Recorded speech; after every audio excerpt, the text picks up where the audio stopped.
use it. R minus 8s times R minus 8s gives me R squared minus 8RS minus 8RS plus 64S squared. Okay? And go back and rewind that if you didn't see where I got each term. Remember the R comes before the S because R is before S in the alphabet. And then S times S gave me this S squared. I had a negative 8 times a negative 8, and that gave me positive 64. So that's where I'm getting all those numbers. But R squared minus 16RS plus 64S squared. And again, I got that 16RS there from adding the negative 8RS and the negative 8RS. Okay? It's just repetition.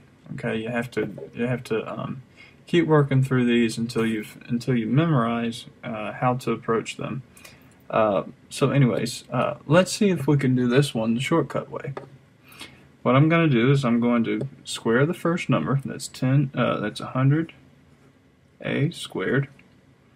Then, since it's a plus sign in the middle here, I know that I'm going to have a plus sign here. So 3 times 10 times 2. 3 times 10 is 30 times 2 is 60. So 60 AB. And then the last one squared, 9B squared. Okay? There's actually a formula that I'm using, and I guess it's time to show you that formula. If I have A plus B and I square it, it is A squared plus 2AB plus B squared. Okay, so the first term you square it, and then you multiply the two terms together, and then you multiply by 2. That's it. And then you square the last term. And then there's another formula. It's kind of hidden when you do these problems, but it's A minus B squared. And it is A squared. Okay, I'll square that one. Then I multiply the 2, so there's a negative answer. And then you multiply these two terms by 2, so 2AB. And then I would say, well, I have to say plus B squared because this last term is negative B times negative B. That gives me plus B squared.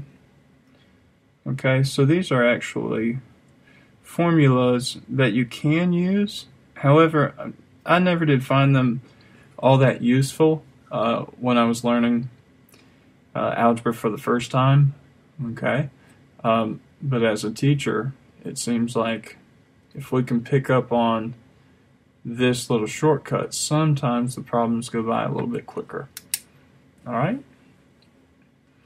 So number 9. It is a binomial squared. So 2x minus 4y. You know what? It might be a good time to go ahead and use the formula this time around instead of writing out the FOIL process again. So let me go ahead and show you guys that, since I did just write the formulas down. Now you can notice that it's going to be this middle formula here. There's going to be a minus sign involved because there's a minus sign in the formula. So I take this and I square it. It gives me 4x squared. Minus, you do negative 4 times 2 and then times 2 again because that 2 in the formula. Negative 4 times 2 is 8 times 2 is negative 16. So negative 16xy, and then you take this and you square it, so that's 16y squared. And that's how we can jump immediately to the answer. Okay? Again, like I said before, you might just want to write them out and FOIL them. Okay, so number 10, we are in a different situation. We cannot use that formula anymore. Alright, what we have to do here is just FOIL. So 8p times 8p is 64p. 8p times 3, 8 times 3 is 24. Oops, act like that's a p. Okay. Negative 3 times 8 gives me, oh, I'm sorry, negative 24p. And then negative 3 times 3 gives me negative 9. Okay? So, what do you notice about this one? Well, in this one, you actually, I'm sorry, I forgot the squared there. You actually don't have a middle term anymore, do you?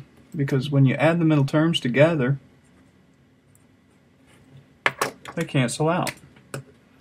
You see this positive 24p and the negative 24p. They cancel out because positive 24 minus 24 gives you 0. Okay, so we don't have to write that term anymore. We could write 0p, but that would be a little bit redundant. You don't have to write that. Okay? And actually this reminds me of a factoring technique. If you have this as an answer, you factor it by doing the difference of squares. So anytime you multiply conjugates like this, you'll get the difference of squares. And now you ask yourself, well, what's a conjugate? Conjugate is it's basically the same.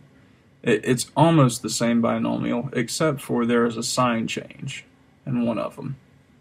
Okay, this is called a conjugate pair.